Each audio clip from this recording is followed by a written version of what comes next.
শুনবো অভিষেক বন্দ্যোপাধ্যায় যিনি আজকে দাবি করছেন যে কেন্দ্রীয় স্বরাষ্ট্রমন্ত্রী এবং আইবি ডিরেক্টর কেন এখনো পদত্যাগ করবেন না কয়েলগাঁওয়ের। কে হরিদাস পাল উনি? হরগোবিন্দ দাস, চন্দন দাসের জন্য উনার পিসি কেন পদত্যাগ করবেন না? উনার ভোট ব্যাংক মুসলিম, তামান্নাকে খুন করেছে।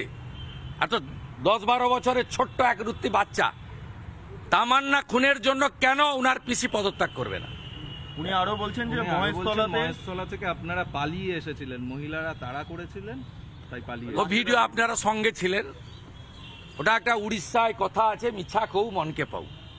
উনার চামচা যে অ্যাডিশনাল এসপি মিঠুন আর একটাকে নিয়ে গেছে এসডিপিও করে, রেজাউল কবির, ওরা বলে দিয়েছে।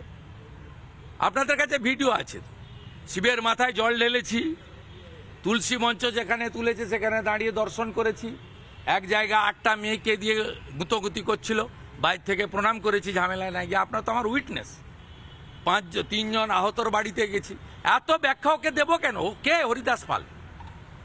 নন্দীগ্রাম নাম থাকলে ওর পিসি দিদি থেকে দিদিমা হতো, জীবনে মুখ্যমন্ত্রী হতো না। ও বেটা 1500 পুলিশ নিয়ে বেড়ায়, আর এসেছে 11 সালে আমরা সব জিতিয়ে দেওয়ার পরে। ও ছিল নাকি 11-র আগে সিপিএম এর সঙ্গে লড়াইতে? ওর কথার উত্তর দিতে হবে কেন?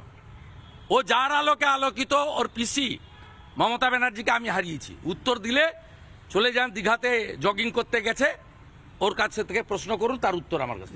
উনি একটা মারাত্মক বলছে যে আপনি কাকু থেকে মানে আরো জেঠু হবেন, দাদু হবেন, কিন্তু পশ্চিমবঙ্গে কোনোদিন আপনারা ক্ষমতায় আসবেন না, তৃণমূলকে সরাতে পারবেন। ওর কথার উত্তর দেবই না। ও বিনয় মিশ্রর মতো এনআরআই করে রাখুক, কোথায় যাবে দেখবে এপ্রিল মাসের পরে। 2026-এর 2026-এর পরে ওকে ওর যেরকম টাকা তোলার মেন কালো হাত বিনয় মিশ্র পালিয়েছে ভানুয়াতিতে, ও ঠিক করে রাখুক কোন রাস্তা দিয়ে পালাবে। আরো বেশি ভোটে জিতবে, আপনাকে চ্যালেঞ্জ দিয়েছে যে লোকসভা ভোটে আরো বেশি ভোটে আমি জিতবো, সামনের বার লোকসভা নির্বাচনে আরো বেশি ভোটে আমি। আগে কোর্ট সামলা, অভিজিৎ দাস ববি হাইকোর্ট করেছে, ওটা সামলা। আমার কাছে ডায়মন্ড হারবারের যা ভিডিও আছে, ও তো অভিজিৎ দাসের লয়ার কোর্টে প্লেস করবে। আমি 500 বুথের ভিডিও দিয়ে দেবো, আমার কাছে আছে। একটা ডায়মন্ড হারবারে উনি বলছেন 11 বছরে 6000 কোটি টাকার উন্নয়ন হয়েছে। ডায়মন্ড হারবার মডেল নিয়ে বই। ওর বাপিসি যেমন বলছে ও তো এরকম বলছে। ঝাড়ে কি বাঁশ আলাদা হয়নি? সরল ঝাড়ে সরল বাঁশ, কাটা ঝাড়ে কাটা বাঁশ। যেমন ঝাড় তেমন বাঁশ, পিসি যেমন ভাইপো তেমন। দীপক ঘোষের বইতে সব লেখা আছে, আমাকে আর ঘাটাচ্ছেন কেন?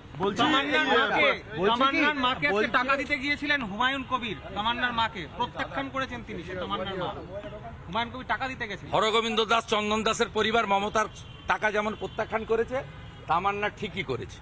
আমি তার মাকে বলি, সত্যিকারে সাহসিনী মহিলা। বেগম রোকেয়ার মতো এইরকম মহিলা আছে, এদের দরকার আছে। বলছি আপনার নাম ধরে বলেছে শুভেন্দু অধিকারী আসার পর বিজেপি আর জিততে পারছে না। শুভেন্দু অধিকারী বিজেপিতে আসার পর বিজেপি আর, ওর পিসি তো হেরেছে, ওর পিসি তো হেরেছে, ওটা বললে সম্পূর্ণ হয়ে যেত। দাদা বলছি, মুখ্যমন্ত্রী দীঘায় যাচ্ছিলেন, নেমে পড়লেন কাঁথি সেন্ট্রাল বাস স্ট্যান্ডে, গিয়ে 50 মিটার হেঁটে মানুষের সঙ্গে জনসংযোগ করলেন। ও যত করবে আমার ভোট তত বাড়বে। ও বিধানসভায় কাঁথিতে গেছিল, অরূপ দাস জিতেছে। কোথায় হেঁটেছিল তো?